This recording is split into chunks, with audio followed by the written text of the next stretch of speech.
March 22nd, 2019, Friday of the second week of Lent. A reading from the book of Genesis.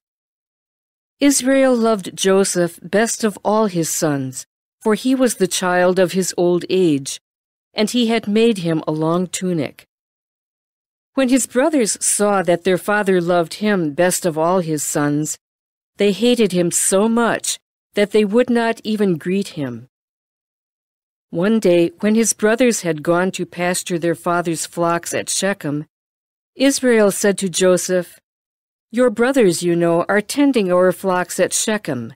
Get ready, I will send you to them."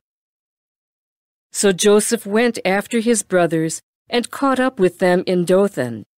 They noticed him from a distance, and before he came up to them, they plotted to kill him. They said to one another, "Here comes that master dreamer. Come on, let us kill him and throw him into one of the cisterns here. We could say that a wild beast devoured him. We shall then see what comes of his dreams." When Reuben heard this, he tried to save him from their hands, saying, "We must not take his life."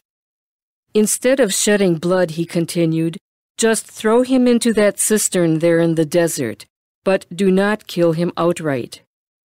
His purpose was to rescue him from their hands and return him to his father. So when Joseph came up to them, they stripped him of the long tunic he had on. Then they took him and threw him into the cistern, which was empty and dry.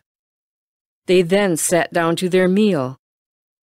Looking up, they saw a caravan of Ishmaelites coming from Gilead, their camels laden with gum, balm, and resin, to be taken down to Egypt. Judah said to his brothers, "What is to be gained by killing our brother and concealing his blood? Rather, let us sell him to these Ishmaelites, instead of doing away with him ourselves. After all, he is our brother, our own flesh." His brothers agreed.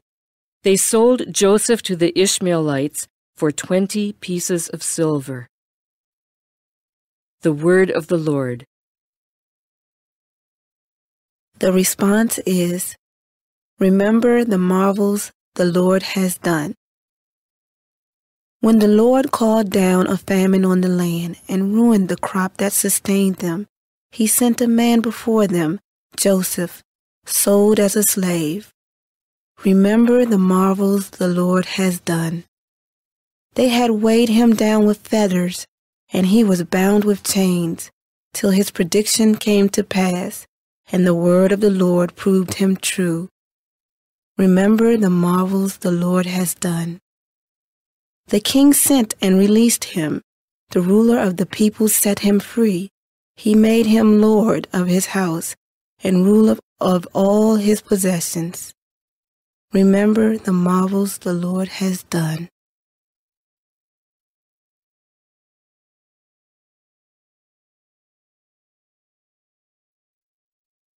A reading from the Holy Gospel according to Matthew. Jesus said to the chief priests and the elders of the people, "Hear another parable. There was a landowner who planted a vineyard, put a hedge around it, dug a winepress in it, and built a tower. Then he leased it to tenants and went on a journey. When vintage time drew near, he sent his servants to the tenants to obtain his produce. But the tenants seized the servants, and one they beat, another they killed, and a third they stoned.